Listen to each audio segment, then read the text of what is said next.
여러분, 제가 이 말씀을 준비하면서 요즘 제 머릿속에 맴도는 생각이 하나 있었습니다. 바로 무엇이냐면 고난이라고 하는 주제입니다. 그리고 이 주제가 떠오르면서요, 설교 제목도 같이 떠올랐는데 바로 오늘 설교의 제목인 고난의 미학입니다. 사실 이 생각은요, 한참 전에 들었지만 이 고난의 문제는 사실 어렵고 다루기 힘든 문제인지라 다루기 싫어서 좀 외면하고 있었습니다. 그러나 자꾸 몇 주째 이 생각이 사라지지 않고 있어서요, 어렵고 제대로 다룰 자신은 좀 없지만, 그리고 전체를 다루지 못하고 단편적인 부분밖에 다룰 수 없더라도 오늘 고난이 주는 이 아름다움이 무엇인가에 대해서 잠시 같이 한번 말씀을 통해서 살펴보고자 합니다. 여러분, 이 사람의 일생에 있어서 말이죠, 이 고난의 문제는 피할 수 없는 껄끄러운 부분입니다.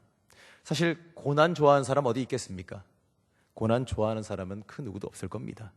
누구라도 고난이라면 다 피하고 싶은 것은 사실입니다. 그래서 다루기도 어려운 부분이죠. 때때로 이 고난의 문제를요, 단순히 인과율이라고 하는 무조건 죄를 지었기 때문에 그 죄의 결과로 고난과 어려움이 왔다란 이 문제로요, 단순하게 치부해버릴 때도 있습니다. 물론 이렇게 해버리면 단순화할 수 있고요, 무조건 회개하라라고 쉽게 몰아붙일 수도 있습니다. 그러면서 그 고난의 원인을 무엇을 잘못한 것이니 하나님께 용서를 구하면 용서해 주시고 다시 회복시켜 주실 것이다 라면서 쉽게 넘어갈 수 있습니다. 그런데 문제는요, 이렇게 치부해버리기에는 우리의 현실 상황이 너무나도 다양하다는 거죠. 우선 이렇게 단순하게 치부해버리기에 걸리적거리는 것은요, 이 욥기입니다. 욥기는 욥이 아무런 잘못도 없이 고난을 당했다라고 시작할 때 전제하고 있습니다. 그렇기 때문에 우리는 인과율이라는 것으로 고난의 문제를 해결하려고 하는 것에, 왜 선한 사람이 고난을 당하는가, 여기에 대한 의문을 제시하게 되어져 있습니다. 실제로 우리가 살아가는 삶 속에서도 이러한 문제가 종종 나오기 때문이지요. 인과율로는 왜 악한 자들이 득세하는가, 여기에 대한 것과 왜 선한 사람이 고난을 당하는가, 여기에 대한 의문을 해결할 수가 없습니다. 그렇다고 득세한 자들이 무조건 선한다, 득세한 자들이 무조건 선하다라고 말할 수도 없지요. 인과율로는요, 왜 그리스도인들이 고난을 당하고 주를 멀리하는 자가 평안한가에 대한 그 질문에 대해 대답하기가 어려워지기 때문입니다. 이 고난의 문제는요, 마치 뜨거운 감자와도 같습니다. 먹기는 해야겠는데 이러지도 저러지도 못하는 부분이 있지요. 이 고난은 어려운 문제이긴 하지만 기독교에서 다루지 않을 수 없는 부분입니다. 사람의 일생에서요, 고난 빼고는 이야기할 수가 없기 때문이지요. 사람의 인생에서 고난을 빼면 할 얘기가 뭐 있겠습니까? 그리고 이 사실 이 고난의 문제는요, 어렵긴 하지만 기독교에 아주 커다랗고 많은 진리를 담고 있습니다. 이 고난을 통해서 이루어지는 많은 것들이 있기 때문에 그렇습니다. 그리고 고난을 피하는 인생도 없고 고난 없는 삶이 열심 있는 신앙의 대가도 아니기 때문이지요. 그래서 어려운 문제지만 이 고난을 오늘 함께 살펴보고 우리가 이 고난에서 어떻게 대처해야 하는지와 고난이 우리에게 준 의미가 무엇인지에 대해서 같이 한번 살펴보려 합니다. 우리는 먼저 알아야 될 것이 하나 있는데, 바로 인과응보로 가는 그 인과율의 기준이 어디 있냐라는 것이지요. 자, 의인이라는 기준, 바로 의인이라는 기준, 그 죄인이라는 기준이 누가 만든 기준이라는 것이냐, 누가 만든 기준이냐는 것입니다. 이 인과율을 주장하는 사람들의 대부분 주장은 하나님은 선하시기 때문에 악한 자를 반드시 벌하시고 선한 자를 반드시 상 주신다라는 것이지요. 얼핏 들으면 당연한 말이고 기분 좋아지는 말입니다. 왜냐하면요, 나는 신앙인이기 때문에 선한 자에 해당한다라고 우리는 늘 생각하기 때문이지요. 그러면서 믿지 않는 사람들은 하나님이 언젠가 벌하시겠지라는 막연한 생각을 하게 되어집니다. 그러면서 내가 고난 중에 있으면 내가 잘못한 것이 있어서 하나님께서 벌을 주시는 것이니 내가 무엇을 잘못했는지 빨리 돌아보자라고 생각합니다. 그리고 그것을 회개하면 다시 회복되어질 것이고 다시 축복이 임할 것이다라고 생각합니다. 그러나 여러분, 우리가 알아야 될 것이 있는데, 사람의 관점으로 하나님을 가둬서는 안 된다는 것이지요.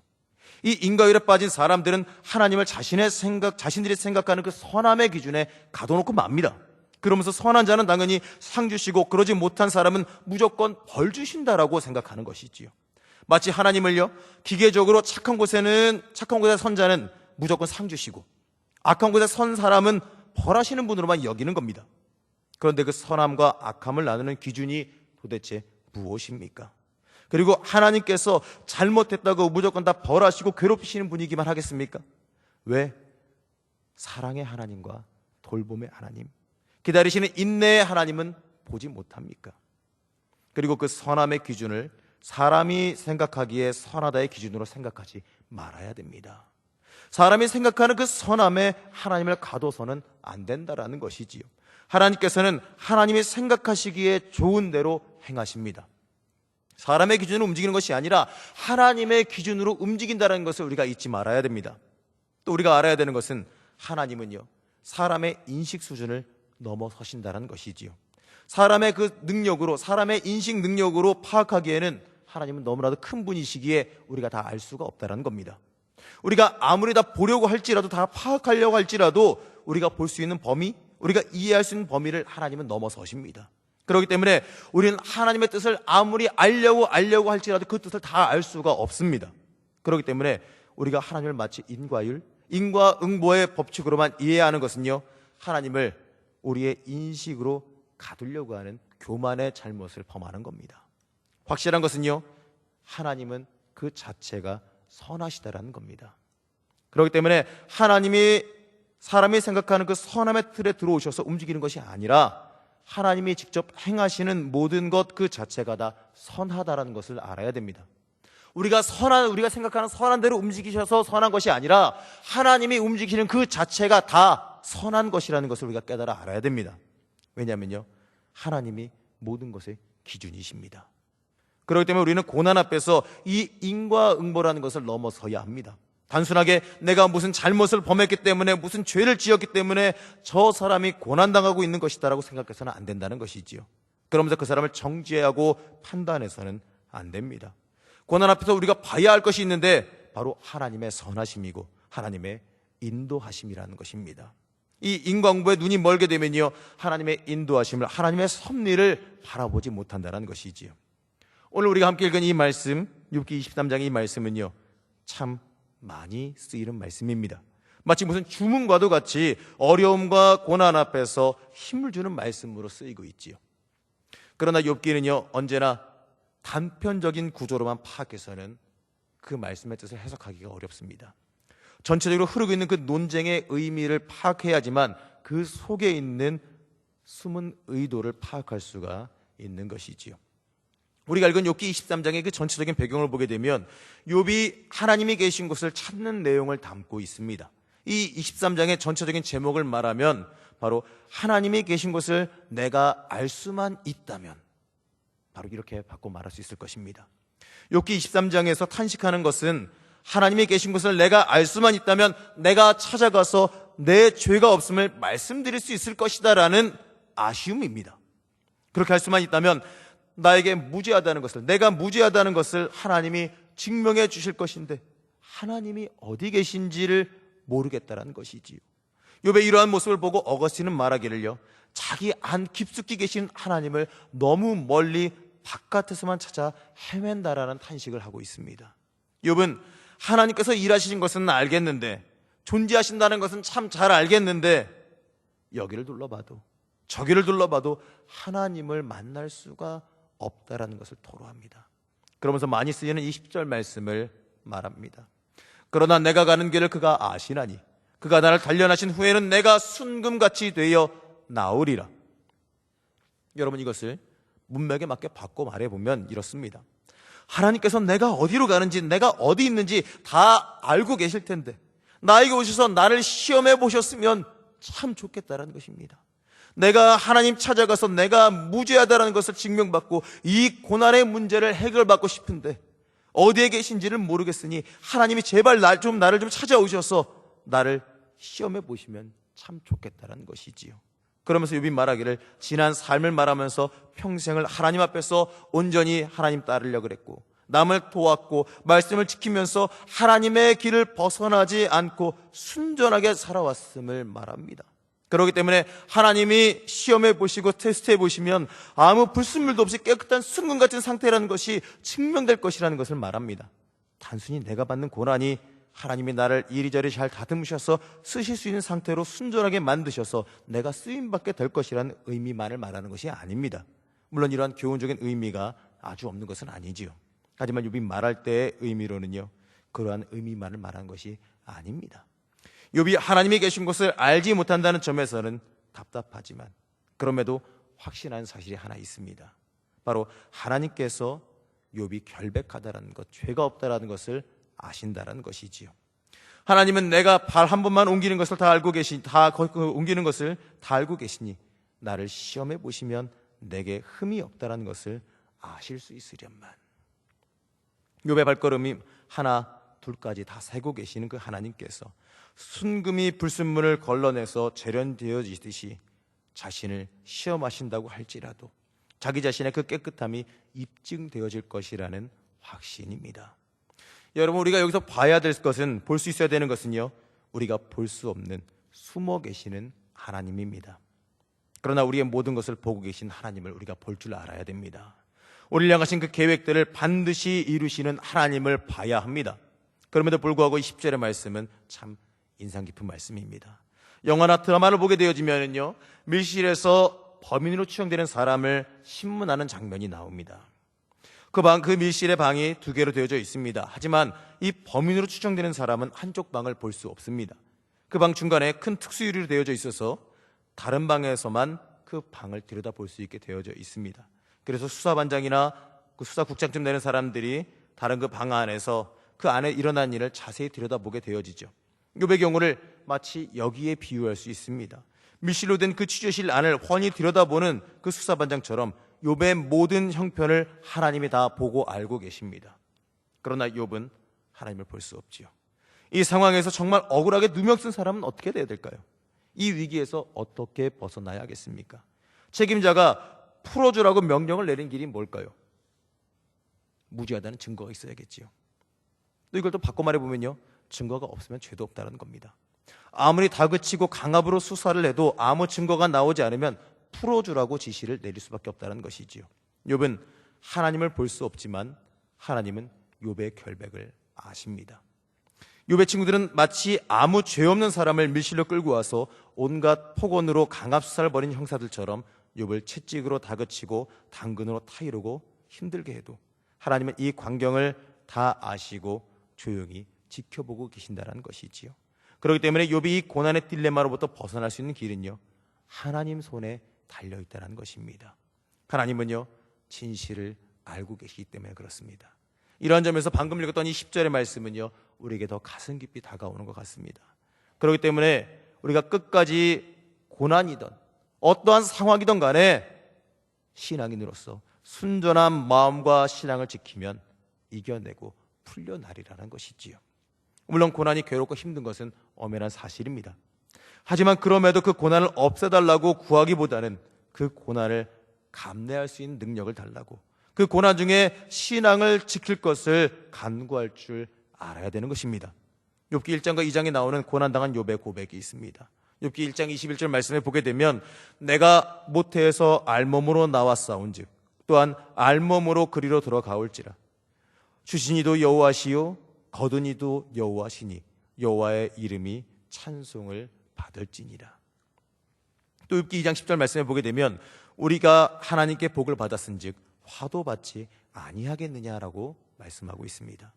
여러분, 주신 것도 가져가신 것도 하나님이십니다. 그래서 욥은 상황에서 무너지는 것이 아니라, 자기의 그 주변 환경에 무너지는 것이 아니라 그 상황 속에서도 순전한 신앙 지키는 것을 선택합니다. 신앙은 조건에 의해서 움직이는 것이 아님을 알아야 됩니다. 환경이 어려워졌다고 신앙이 움직이는 겁니까? 아닙니다. 세상에서 말하는 그 물질적인 복을 주시고 평안하게 해주시면 그것이 하나님이 주시는 복이고, 세상적으로 물질적인 어려움과 불편함을 겪게 되어지면 하나님이 나를 버리신 것이라고 하면서 원망하는 것은 신앙이 아닙니다. 신앙인은 세상의 조건에 휘둘리는 것이 아니라 하나님 한 분만으로 만족하는 자가 되어져야 합니다. 하나님 한 분만으로 우리에겐 족하기 때문입니다. 우리는 하나님께 사용되어지기 위해서 존재하는 자들임을 다시 한번 기억할 수 있어야 될 것입니다. 여러분, 이런 말이 있습니다. 고난은 때때로 창조적 고통이고 건설적 고통이 될 가능성이 많다.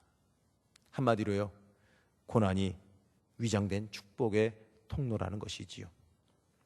19세기 프랑스의 어느 구두 수성공이 있었습니다. 이 사람이 구두를 만들려고 책상 위에 놓아두었던 작은 송곳이 있었습니다. 하지만 그 송곳이 그 당시에 9살 먹은 그의 아들이 그 탁자 밑에서 장난치고 있다가 그 송곳이 하필이면 떨어졌는데 그 아들의 눈으로 떨어졌습니다. 그 아들의 눈으로 떨어져서 그 송곳이 눈에 박혔습니다. 병원으로 찾아가고 백방으로 노력해봤지만 얼마 되지 않아서 안타깝게도 그 아이는 양쪽 눈을 다 잃어버리고 장님이 되어서 맹인학교에 다니게 되어졌습니다. 이 맹인학교에서는 이 아들은 이때까지만 해도 점자책이 나오지 않았기 때문에 나무 조각에다가 크게 글자를 파 새겨 놓은 것을 손으로 더듬으면서 그리는 방법을 배워야 했습니다.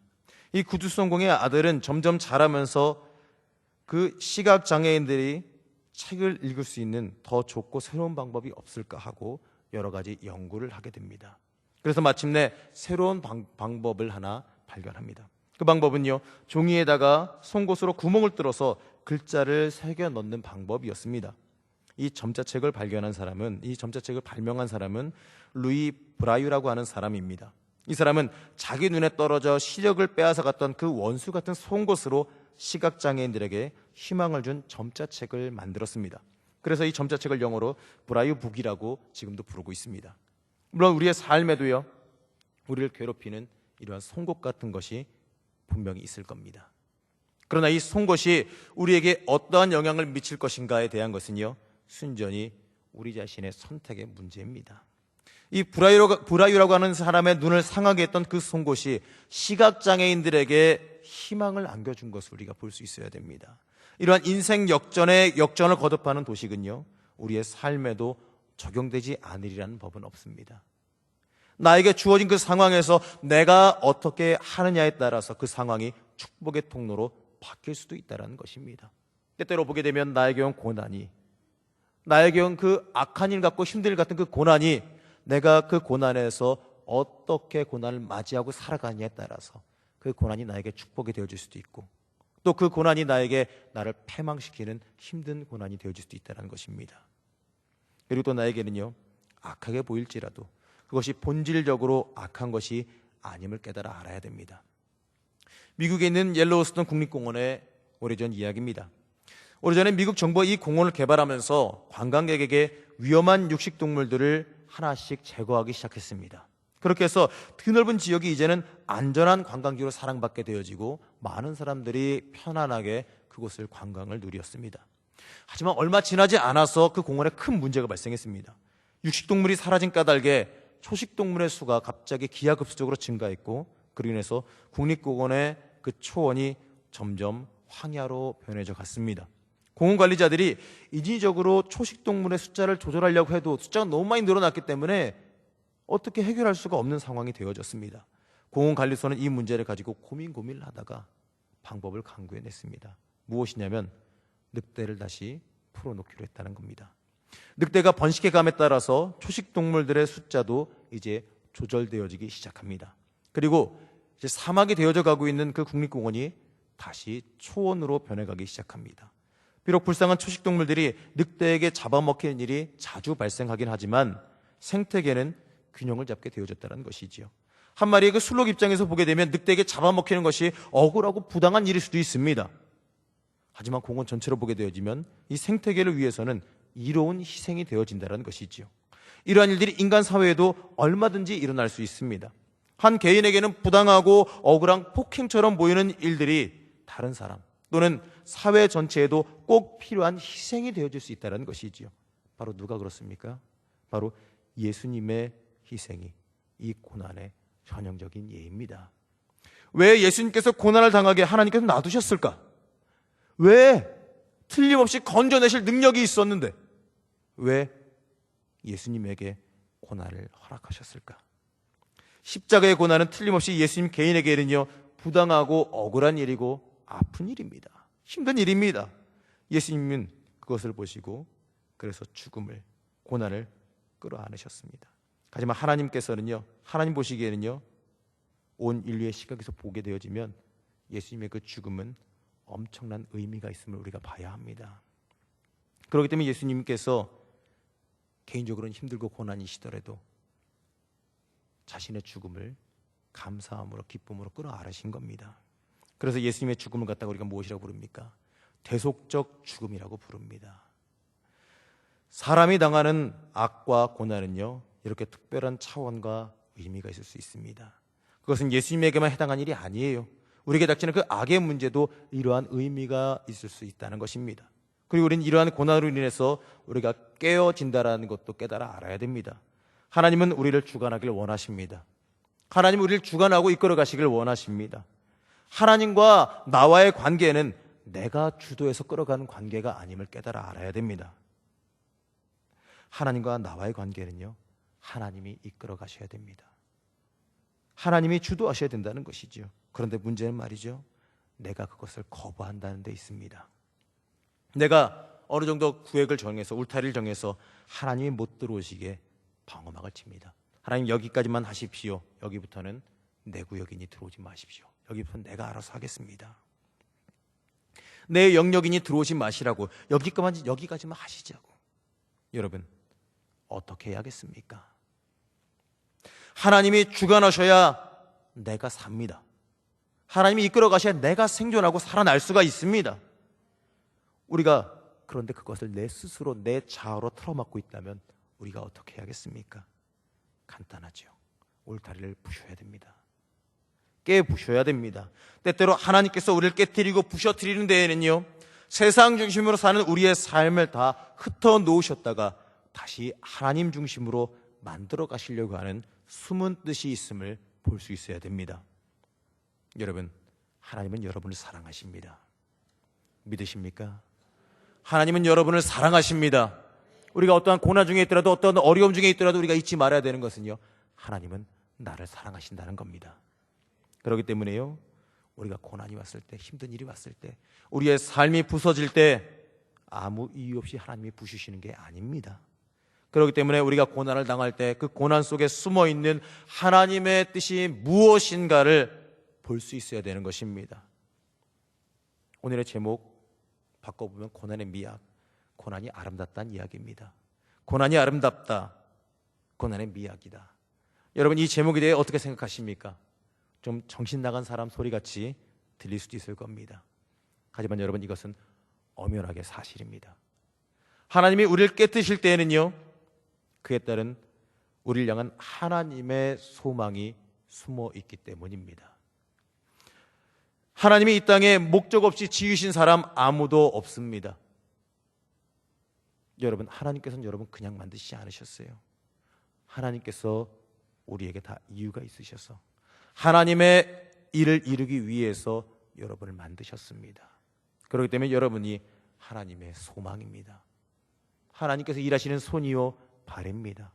하나님께서 이 땅에 바라시는 하나님의 꿈을 이룰 사람들이 바로 여러분임을 깨달아 알아야 됩니다.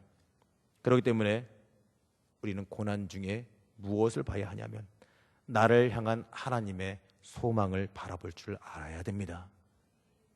우리는요, 하나님의 뜻을 다 알 수 없습니다. 우리가 하나님의 뜻을 어떻게 다 알겠습니까? 하지만 우리가 확실한 거 하나는요, 모든 것에는 하나님의 뜻이 들어있다라는 이 사실 하나만큼은 확실하게 알고 있습니다. 그렇기 때문에 우리가 하나님의 그 섭리 안에서 살아가고 있음을 알고 있습니다.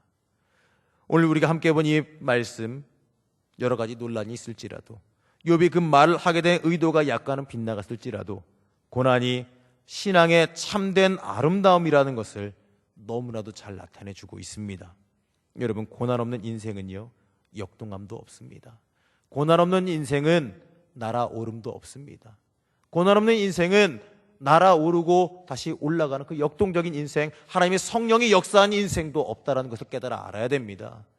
여러분, 고난당하면서 성장하는 겁니다. 고난당하면서 자라는 겁니다. 고난이요, 여러분 죽이고 쓰러뜨리는 것 같죠? 아닙니다. 여러분을 훈련시키고 만들어서 성장시키는 하나님의 훈련임을 깨달아 알아야 되는 것입니다. 고난을 만났을 때 물론 힘들고 어려울 것입니다. 괴로울 것입니다. 물론 그때는 억지로 내가 힘들다는 것을 억누르고 있지만은 말아야죠. 힘들다면 힘들다고 말하십시오. 괴로우면 괴롭다고 하십시오. 그렇게 외쳐야 거기에서 회복이 있기 때문입니다.